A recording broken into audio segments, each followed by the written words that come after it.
Jaylen, you've obviously been around this rivalry for a while. What does it mean to come out on top in this game?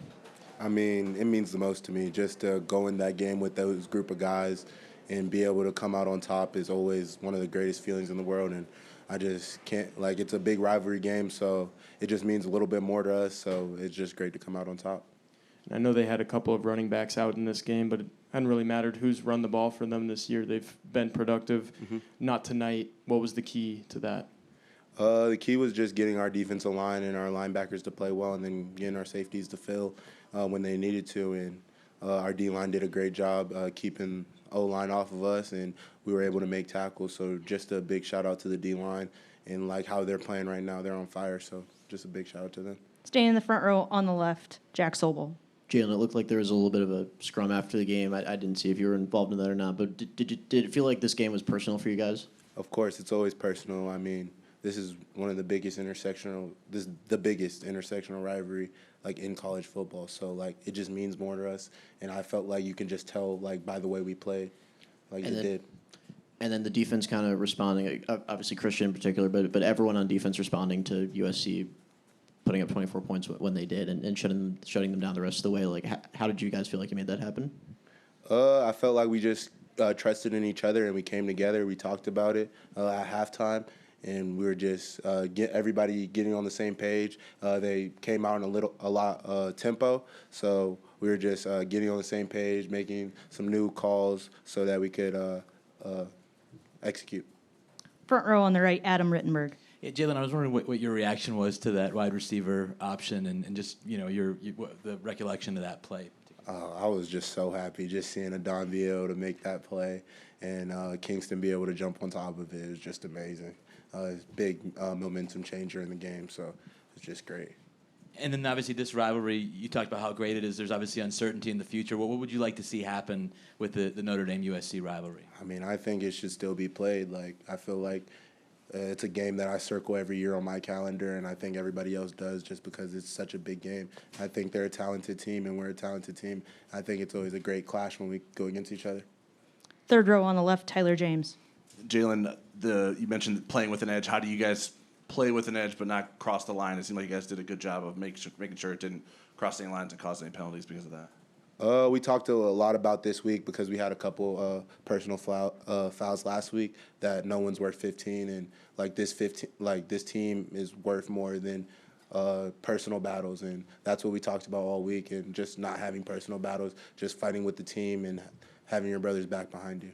Speaking of having your brother's back, what are the conversations? I think it was the third quarter. Your DBs kept getting called for pass interference penalties. How do you support those guys in those moments and then to see them sort of come through late?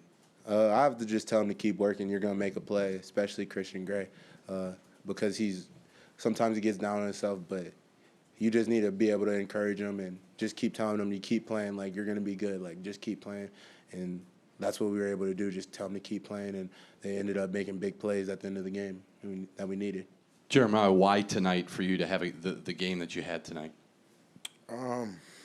Really, all just comes down to, just my team, really. I wouldn't have had that performance without them, my O-line, without CJ, without the receivers blocking on the perimeter, the defense getting us the ball back. Just complimentary football, man. So, kudos to them and just kudos to me for taking advantage of, the opportunities that they created for me. And that really was it. We just played our butts off.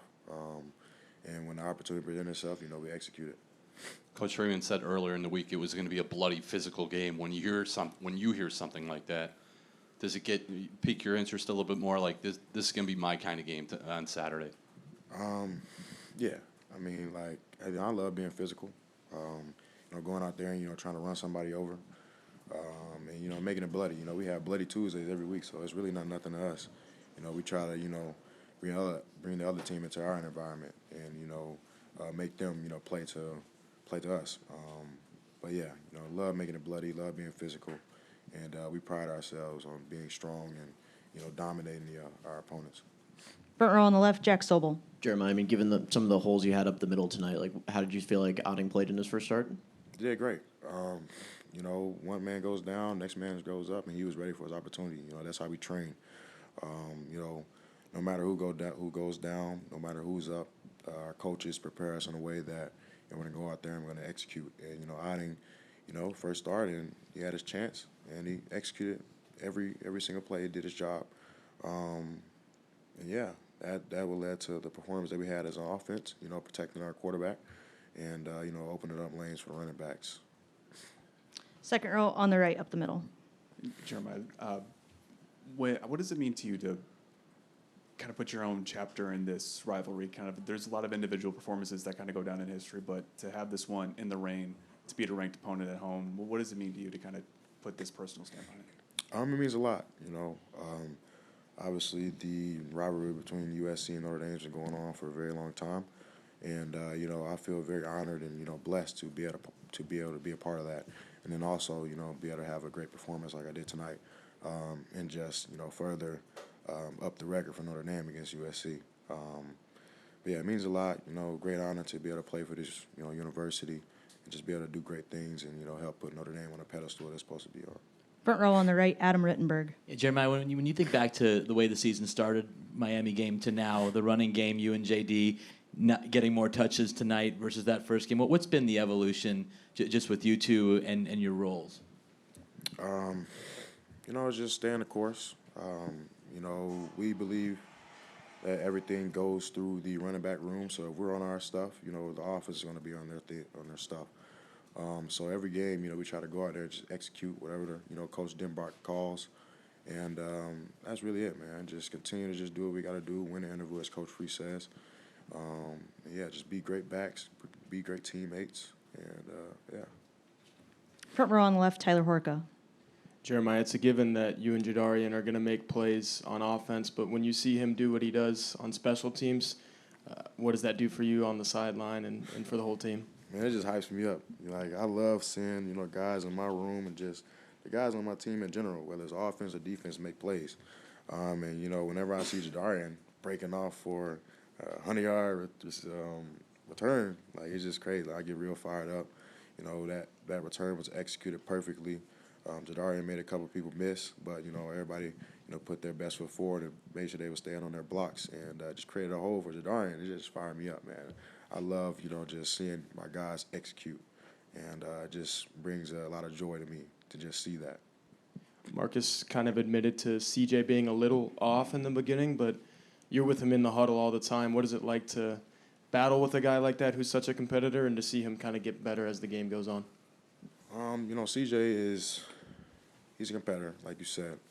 And what I try to do is, you know, tell him to just keep your head on straight, take it one play at a time, forget the last play, whether it was a good one or whether it was a bad one. Just keep going, man, because, you know, each and every single play matters. So you can't let the last play affect your next play or this play. So I just try to preach that to CJ whenever he's out of his, you know, mind, and just make sure that he, you know, has his mind right to go out there and execute. Third row on the left, Tyler James. Jeremiah, it seemed like there was maybe a little more jawing after plays tonight than normal. It seemed particularly number 17 and you were having a lot of words. What were those conversations? They weren't good conversations. They weren't good conversations. That's all I could tell you. Yeah, I'm a competitor, man. They competitors too. You know, when people that got some big egos meet together, so it doesn't end good. But at least no fights broke out. Just a few words were exchanged. And can you speak to, with Chad being over at USC now, what did that add to the rivalry this year? Me personally, I could really care less. You know, USC is just another opponent for me. Yes, it's a rivalry game. But with Chad being there, I really don't care. Just go out there and do what I got to do to help my team, you know, achieve team glory. Adon, Coach Freeman said like one of your number one goals this week was to make USC one-dimensional. What was your role in that? Because it looked like you were getting very involved in the run game. And what did being successful in that do for you guys as a defense? Yeah, you know, when you kind of know what the offense is going to bring, it kind of, you know, limits a lot of the calls that coach can, you know, call. And, you know, credit to me, but the guys and, you know, next to me like Drake and Jay Oz and the linebackers and the D-line doing their job consistently, you know, helped us play free everywhere else. So. And then Coach Freeman said it was kind of like deja vu with Christian Gray making the play against USC after kind of getting picked on earlier in the game. Like, what did you see from him, you know, before and after that pick, and what did it mean to you guys to see him do that? He's just a resilient player, and that's just the style of the defense. Like, we have to be resilient and, we have to play together. Not every play is going to be great, but having that one play, one life mentality, definitely helped throughout the season and throughout that like drive. Front row on the right, Eric Hansen. Over here, Adon. Can you take us through your read on the play where Lemon looked like he was going to try to throw a pass and you ended up knocking the ball out of his hands? Yeah, it was kind of a slow developing play, and that's kind of not their style. And, just a lot of film and, definitely in the fringe area, they like to do trick plays. So I kind of just read it, and my coach put me in a great position to make a play, and, I made the play. And can you speak to the resilience of the defense? They come down pretty quick in the first quarter, score, and then 17 points the rest of the game, and you held them to field goals in a lot of places, turned them over on downs. Can you speak to that? Yeah, Coach Ash likes to say just putting out the fire, and I feel like we did a good job of that, and especially with their high-powered offense, every drive we took it as what it was, and like I said, we had the one play, one life mentality, and, we kept that throughout the game, and, we didn't get too high, didn't get too low, and, we knew we had to create turnovers, and that was the only way we were going to be able to win, so just had to be +2 in the turnover margin. We were able to do that. Back row up the middle, Tim O'Malley. Don, kind of building on that, their first 2 drives, you guys on defensively, there was a lot of looking around, and some late shifts where you weren't quite on the players. How did Coach Ash kind of help you get that, put out the fire for the rest of the game? Yeah, we know they were a tempo team, and that's how kind of they have been throughout the season. So we knew we just had to get lined up, and we know that we would be in Notre Dame on them 2 drives, and we came to the sideline and agreed that that wasn't our best football. And once we started playing Notre Dame style football, things definitely slowed down, and we were able to get the call and execute. Elijah Hughes was all smiles after the game. Got some hugs from his old teammates. What was your message to him before the game and after the game as a captain? Yeah, every game is personal, and we know, when you come from a school like that, it's personal for you. But, it's the same message every week. Like, every week is personal, and, with the rivalry and all of that, it's definitely a huge honor. But, we have the same job, and, it's to achieve team glory. Jadarian, I've got to ask, when you felt that you were home free on that kickoff return touchdown, was it the first tackle break, the second tackle break, 50-yard line? Just kind of take me through it.